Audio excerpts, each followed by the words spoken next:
Hello everyone, thank you for having me here today. So fashion has always been about creativity, expressing oneself, one's belonging, and these kind of things. Can AI be a threat to creativity? Perhaps, some argue.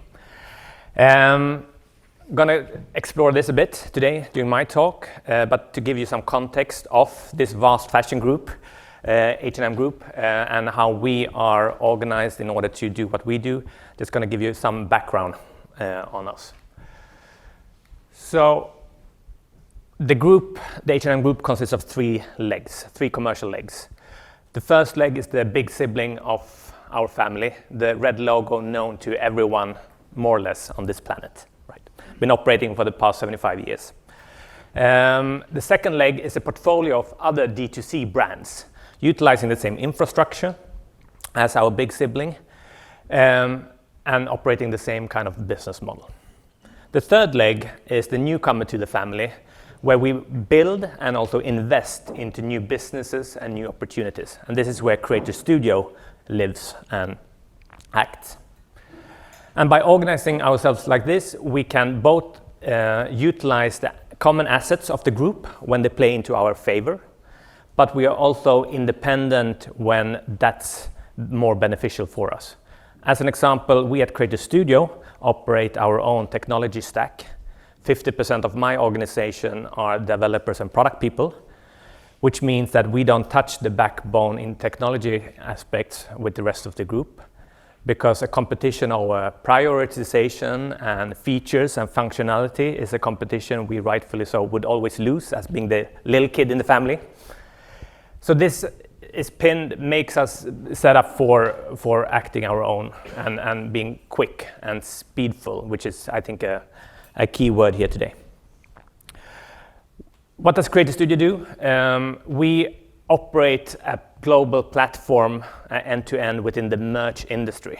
And what is merch? Well, merch is everything from the corporate logo on a t-shirt, the artist merch going on a world tour, but the scope has widened so much the last couple of years, because merch can also be me showing my belonging to my community, my belonging to a social part of society where I want to maybe voice my words. It can be me expressing myself. It can be me showing what I want to communicate to the world. Just what fashion always has been about. Merch has become fashion, and fashion is culture, and this is why the H&M Group is investigating this space to see what we can find in here. And it's a huge space. It's valued to $400 billion on a yearly basis. And what we have put together on the backbone of the group is a real end-to-end infrastructure for anyone that wants to utilize our service to get its own garment with its own print, it being a logo or a design or a creation on a physical garment. So from the sourcing of fiber to the manufacturing plants of our factories, to the logistics infrastructure on a global basis, our warehousing and printing network hubs, to the last mile delivery, this is the service that we have put together for anyone to utilize. So really opening up what we have built for ourselves now for anyone. And by utilizing print on demand, where we only print a physical garment once it's been bought, this means that for anyone that wants to utilize our service, there's no lead times involved, there are no financial investments involved, and more importantly, there are no overstock here, because you don't print in bulk. So stretching from serving the largest entertainment companies of the world to big artists going on world tour, to the local indie band, the TikTok influencer, the corporate company that wants merch on a t-shirt for their event, to me just wanting my kid's doodle on a tote and having it given to my mother as a gift. This is what we do. But what it all comes down to is the fundament here of creation, content, artwork, logos. So we want to serve anyone. And by this, we as a tech company work relentlessly in removing obstacles here for the creation of artworks. But at the same time, as a platform, we don't want to print everything. Right? We have strict policies in place when it comes to content moderation of hatred, violence, IP infringements, and these kind of things. So it's a tricky balance as a global platform to navigate. You want to enable anyone to express themselves to the world, it being for one single person, my mother, or thousands of fans at one hand. And on the other hand, really controlling that content that shouldn't be printed never gets printed. So, doubling down on AI, like the rest of the world, what does this mean for us? What can we do when we put AI and in multiple use cases, and us being very independent within our group to act quickly? AI plus speed, for me as an entrepreneur, becomes very exciting. So I'm just going to give you a bit of a background to a chain of events that took place during last year, just for context, where we, during a company-wide hackathon, started figuring out, okay, what can we do in this space? Our team quickly built a service on our platform where anyone can create AI-based content, beautiful designs without any design skills or any knowledge in this space. And we released it globally on our platform after about 2 weeks, serving our customers in 200 countries with a simple tool that enables anyone to communicate with their audience through apparel. The advantage of being part of a group like ours is when you're the smallest sibling in the family, is that you get a lot of attention. We got global press coverage just by that, worth millions, which is great as an entrepreneur. You had a very good day at work. Because this is something you otherwise fight for when you're just a startup in town.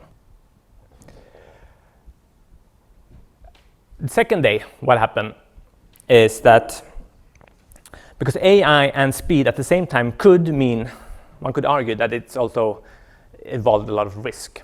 And it's new territory for many of us, so figuring out the balance here is always a crucial thing. I got a phone call. It was from the Global Ethical and Responsible AI Department within the H&M Group. And first, when I got that call in the morning, I thought, wow, I didn't even know we had a Global Ethical and Responsible AI Department within the group. I didn't even know we had an AI department at all within the group.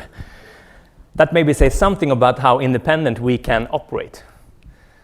But when that person on the other line of the phone continued and asking questions about who approved this, the release of our tool, how have we evaluated the risks involved enabling anyone to create content on our platform, my smile quickly froze because I didn't have good answers.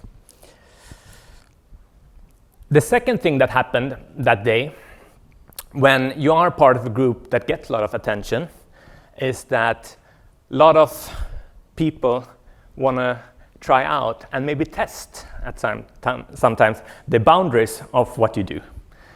So we quickly found ourselves needing to scramble the entire team and moderate content manually, because now we had a lot of users from across the globe wanting to try to see, back to our content policies, how can they try to come around them in getting maybe things that shouldn't be printed on a garment printed. So that was a sweaty day at work for all of us. But at the same time then, we being who we are, rose to the challenge and started working out what could this mean in terms of opportunity. Again, what can we do with this, with the people that we are? So we got together and tested out and started exploring how AI could help us moderate our content that came through. And it turned out that our work here was much better than us manually as humans moderating stuff. Far more predictable, far more scalable, far more comprehensive in terms of understanding different languages, We're based in Sweden. A lot of us, maybe stretches to the Western world here when it comes to knowledge, when it comes to different festivals or different religious aspects. Here AI was far more better than us humans.